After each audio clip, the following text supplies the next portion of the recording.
Hi boys and girls, Mr. McGhee here with another bedtime story for you, and it's another story by Gill Murphy, who's my favourite author, and this one's called The Last Noo-Noo.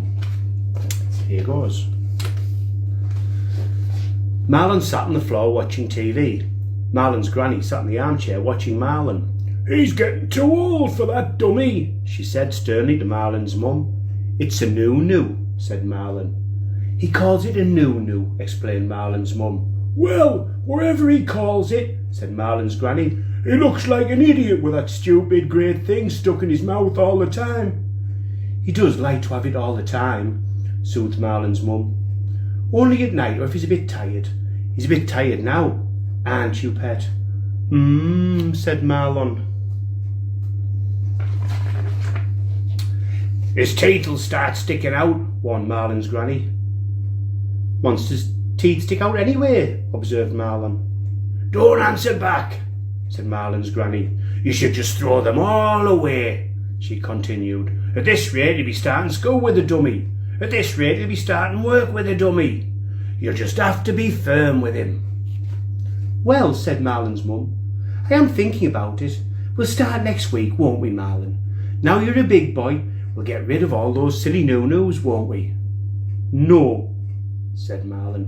"You see," said Marlon's granny, "one word from you and he does as he likes." There was no doubt about it. Marlon was a hopeless case. Marlon's mum decided to take drastic action. She gathered up every single noo-noo she could find and she dumped them all in the dustbin 5 minutes before the rubbish truck arrived. But Marlon had made plans just in case the worst should happen. He had a secret noo-noo supply all over the house.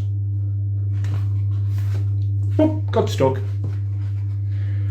There was a yellow one down the side of the armchair, a blue one at the back of the bread bin, various different types in his toy ambulance, and his favourite pink one was lurking in the toe of his Wellington boot.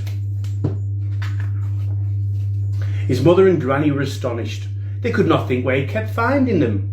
"You'll be teased when you go out to play," warned his granny. "A great big monster like you with a baby's dummy." Marlon knew about this already. The other monsters had been teasing him for ages, but he loved his noo-noos that much, he just didn't care. The other monsters often lay in wait and jumped out on Marlon as he passed, with his noo-noo twirling. "Who's a big baby then?" jeered Basher. "Does the little baby need his dummy then?" sneered Alligatina. "Who's his mummy's little darling?" cooed Bumps Daisy. Marlon always ignored their taunts. "You're just jealous," he replied. "You all wish you had one too." Gradually the secret supply of noo-noos dwindled. Marlon's mum refused to buy any more and they all began to be lost or thrown away by Marlon's mum. Finally there was only one left, the pink one. Marlon kept it with him all the time, either in his mouth, under his pillow, or in the toe of his Wellington boot where no one thought to look. To his delight, Marlon found one extra noo-noo that his mum had missed. It was a blue one which had fallen down the side of his bed and been covered up by his sock. He knew his best pink noo wouldn't last forever, so he crept out the garden and he planted the blue one. All the other monsters decided to gang up on Marlon. They collected lots of different bits of junk, fixed them all together until they had just what they wanted, a noo-noo snatcher. Then they waited behind a bush until Marlon came past with his pink noo-noo twirling. "Here he comes," said Alligator. "Grab it," yelled Bumps Daisy. "Now," said Basher. With one quick hooking movement they caught the ring of the noo-noo with the noo-noo snatcher and pulled.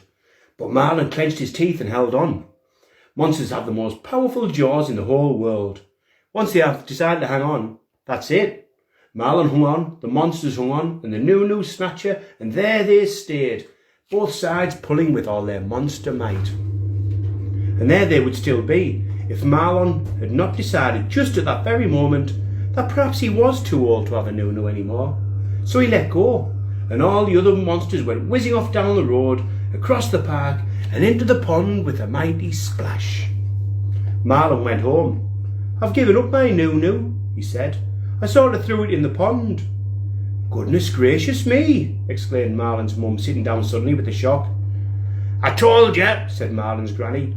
"You've just got to be firm." "Actually," said Marlon, "I've planted one, so I'll have a noo-noo tree, just in case I change my mind."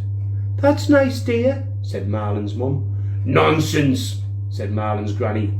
Dummies don't go on the trees. And no tree. How ridiculous. And there's one. And that's the end of the story. So it's bedtime for you, bedtime for me. Night night.